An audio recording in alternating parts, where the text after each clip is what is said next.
Hey y'all, it's Beka. Welcome to Becoming Better with Beka, your one-stop shop for your running advice, where I can bring you education, inspiration, and motivation for your fitness journey. And today we're going to get started talking about part 2 of my torn calf. And that being said, if you are new to the channel, go ahead and click subscribe right now and we will get started into our dance part. All day, baby. All day. My niece would be really happy with me right now. This is for you. You know who you are.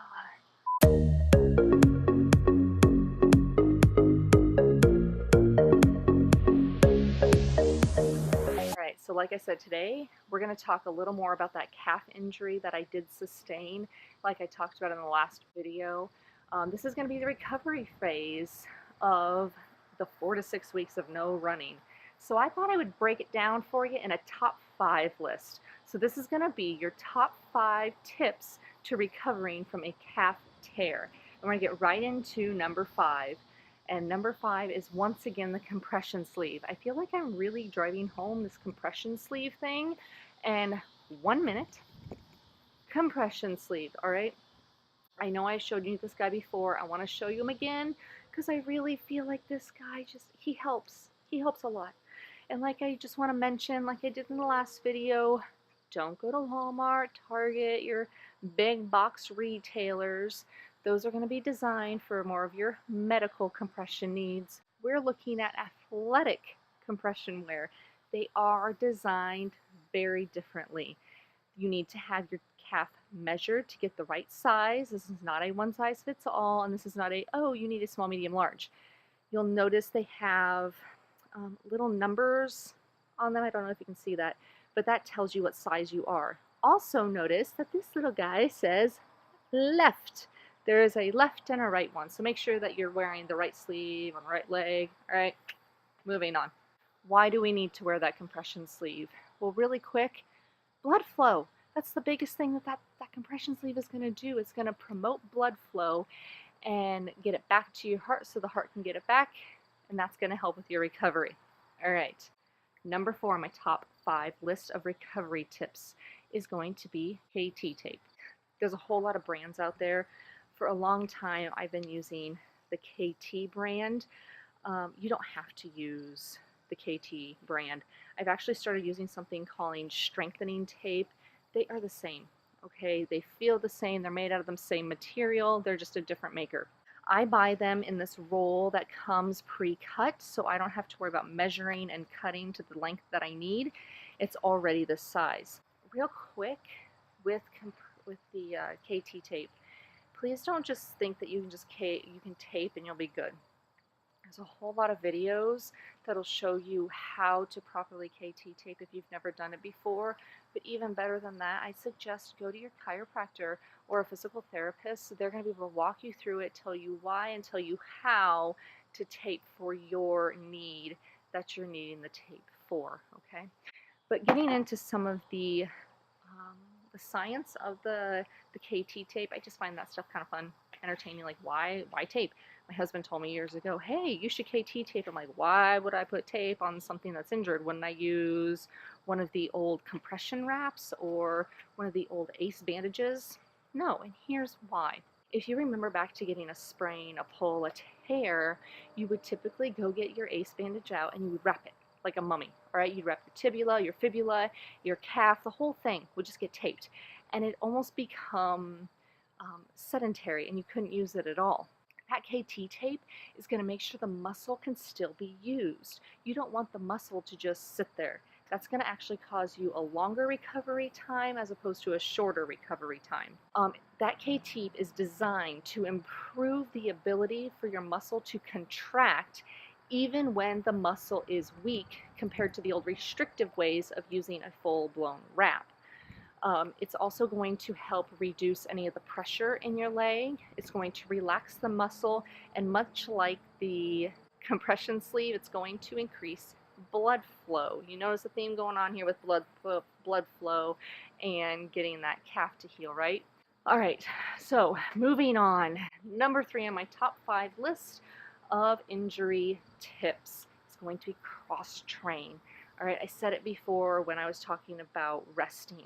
Just because I can't run for 4 to 6 weeks doesn't mean that I can't do anything.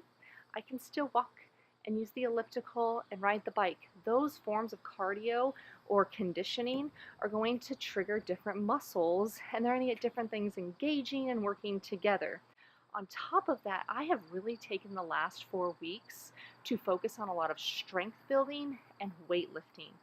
I know there's still a lot of people out there that are concerned about using free weights, especially being a runner. They don't want to be bulky, but really use them. You want a strong, tight core. Your arms, I've been working my arms a whole lot, as well as my chest and back, because if when you're running, those are going to help with your cadence, right? We don't just run with our arms, flop down our side. I know some people do. It looks really awkward, and I don't feel like it's that efficient. So when we run, we're pumping our arms. Well, the stronger your upper body is, the better your cadence is going to be.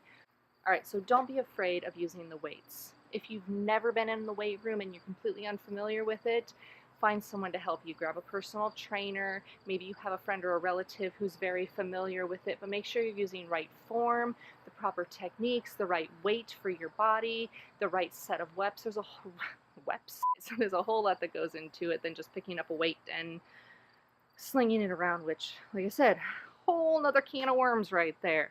All right, so moving on to number 2 is going to be cross fiber massage.